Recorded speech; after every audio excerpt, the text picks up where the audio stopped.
Bhajpa JJP और RSS वाले रहे शादी से दूर। बेटी की शादी के कार्ड पर एक किसान ने पिता ने छपवाया संदेश। ग्वालिशन गांव के किसान राजेश की बेटी की 1 दिसंबर को होनी है शादी। विश्ववीर जाट महासभा के राष्ट्रीय अध्यक्ष रहे हैं झज्जर के गांव ग्वालिशन निवासी राजेश। आंदोलन में किसानों पर छोड़ी गई आंसू गैस, पानी की बौछारें और लाठियां बरसाने से आहत होने की कही बात। भाजपा जेजेपी पर लगाया किसानों की हत्या कराने का आरोप। आंदोलनकारी किसानों को बताया गया खालिस्तानी पाकिस्तानी। कृषि कानून वापस लेने को बताया आदमी को फांसी पर लटकाकर नीचे उतारने और जीवन दान देने जैसा। किसानों की लड़ाई एमएसपी तक, एमएसपी गारंटी कानून बनने तक किसानों की लड़ाई रहेगी जारी। एमएसपी के बगैर किसान नहीं रह पाएगा जिंदा। सरकारी नीतियों की वजह से किसान हुआ है बर्बाद। दिल्ली की सल्तनत पर बैठने वाली हर पार्टी करती है किसान को मारने का काम। भाजपा और जेजेपी में शामिल पारिवारिक सदस्य का भी रहेगा विरोध। किसान राजेश बोले उसकी बेटी आंदोलन में शहीद होने वाले किसानों की है बेटी। बेशक पीएम नरेंद्र मोदी ने कृषि कानूनों को वापस लिए जाने की घोषणा कर दी हो और उसे कैबिनेट में भी रद्द करने पर मोहर लगवा दी हो, लेकिन कृषि कानूनों और आंदोलन में जान गंवाने वाले किसानों की पीड़ा का दंश अभी भी किसानों के चेहरे पर साफ देखने को मिल रहा है। झज्जर के गांव ग्वालिशन के एक किसान राजेश ने इसी पीड़ा पर दुख जाहिर करते हुए अपनी बेटी की शादी के लिए छपवाए गए कार्ड में सत्ताधारी भाजपा और जेजेपी के नेताओं को शादी समारोह से दूर रहने की चेतावनी लिखवा दी है। इतना ही नहीं, उन्होंने ये भी कहा कि यदि इन पार्टियों का कोई भी नेता समारोह में आता है तो उसे घुसने नहीं दिया जाएगा। राजेश धनखड़ विश्ववीर जाट महासभा के राष्ट्रीय अध्यक्ष भी रह चुके हैं। किसान राजेश आंदोलन के दौरान जिस तरह से किसानों पर आंसू गैस, लाठियां बरसाने और पानी के बौछारें छोड़े जाने से आहत दिखाई दिए, उन्होंने कहा कि कितनी शर्म की बात है कि आंदोलनकारी किसानों को खालिस्तान पाकिस्तानी की संज्ञा दी गई है। कृषि कानून वापस लिए जाने के सवाल पर तपाक से जवाब देते हुए राजेश धनखड़ ने कहा कि ये एक ऐसा मामला है कि किसी आदमी को पहले फांसी पर लटका दिया जाए और फिर बाद में उसे फांसी से नीचे उतारकर कहा जाए कि उसे जीवन दान दे दिया गया है।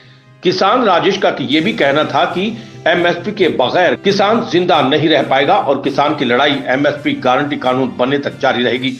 उन्होंने ये भी कहा कि सरकारी गलत नीतियों की वजह से किसान बर्बाद हुआ है। कारण ये है कि दिल्ली की सल्तनत पर बैठने वाली हर पार्टी ने किसान को मारने का काम किया है।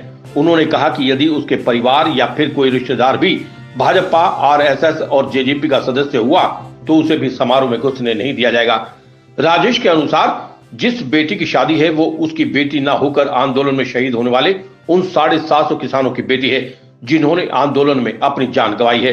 इसलिए वो कैसे स्वीकार कर लें कि किसानों की मौत के जिम्मेवार उसी बेटी की शादी में शामिल होने के लिए उनकी चौखट पर पहुंचे। ये बेटी मैंने पैदा की है, पर बेटी एक पूरे किसान समाज की है। मेरा जीवन भी पिछले आंदोलन से अब तक किसान समाज का था और मेरी शादी भी किसान समाज की, मेरी बेटी भी किसान समाज की। कृषि कानून इन्होंने थोपा था, इन्होंने हमारे गढ़ में एक फंदा डाला था। अब फंदे को निकाल के हमारे को जीवन दान कहते हैं ये सरकार वाले, तो इनको गलत फहमी है। इन्हीं ने लगाया, इन्हीं ने वापस ले लिए, नया क्या होगा। जो मेरा रिश्तेदार मेरा नजदीकी था वो किसान आंदोलन में था। अगर कोई नजदीकी और रिश्तेदार की बात करते हो तो महाभारत में भी एक ही परिवार के 2 लोग आमने सामने लड़े थे। धर्म और धर्म की लड़ाई है, ये कोई बात नहीं है। परिवार रिश्तेदार एक पैदा होने से नहीं होते और ना मिलने जुलने दोस्ती से होते। ये विचारधारा की शादी है और किसान विचारधारा से हम शादी करेंगे। और जो किसानों का दुश्मन है वो मेरा भी दुश्मन है और इस शादी का भी विरोधी है। विरोध 1% भी हम उसको अंदर घुसने ही नहीं देंगे। मेरा कोई पार्टी से लेना देना नहीं है। मेरी पार्टी का मेरा समाज है, सब धर्म के लोग हैं, सब साथी हैं, सब भाई हैं। मेरा वो समाज है जो सुबह से शाम तक जनता की आवाज़ उठाओ है, चाहे मीडिया में काम करने वाला हो, चाहे खेत में काम करने वाला हो, चाहे दुकान पर छोले भटूरे बेचने वाला हो। जो कमा के खाने वाला है, षड्यंत्रकारी नहीं है, वो इस शादी में मेरी तरफ से पूरे देश का कमेरा आमंत्रित है। बीजेपी, आरएसएस, जेजेपी के जो लोग हैं वो इस शादी में न आए। मैं फिर आपके माध्यम से कह रहा हूँ, मेरा एक सगा भतीजा भी आरएसएस में जा रहा है, पर इस शादी में नहीं आने दूंगा। जाट सभा का राष्ट्रीय अध्यक्ष रहा हूँ मैं। जय जवान जय किसान कांग्रेस बनाई थी लाल बहादुर शास्त्री के बेटे ने। मैं उसका प्रदेश अध्यक्ष भी रहा हूँ। मैं 94 में ब्लॉक समिति का चेयरमैन भी रहा हूँ। हमने सब कुछ देखा है। मैं वहाँ तक अपने समाज के संगठन का अध्यक्ष था, परंतु उससे ऊपर उठ के मैं आज किसानों का सेवक हूँ, किसानों के साथ हूँ, छत्तीस बिरादरी के साथ हूँ।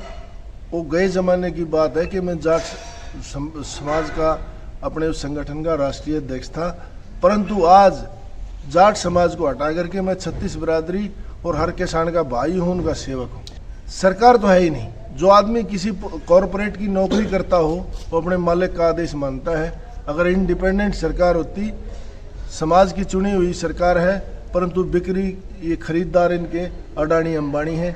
नौकरों से कोई हम अपील नहीं करना चाहता। मैं तो आम जनता के नाम एक ही संदेश देना चाहता हूँ, जो लोग ऐसे पार्टियों से, ऐसे संगठन से जुड़े हुए हैं, वो अपने आने वाली नस्ल और फसल को बेचने के दलाली का काम करते हैं। उनको एक दिन समाज इस कमेरे वर्ग का दलाल के उनके ऊपर ठप्पा लगेगा। जिस तरह से लोग 1857 से 47 तक अंग्रेजों से मिले हुए थे, ऐसे ही कुछ लोग संघ बीजेपी और जेजेपी से मिले हुए हैं। वही लोग गद्दार हैं जो आज राजनीतिक चाटुकार हैं। Bureau report.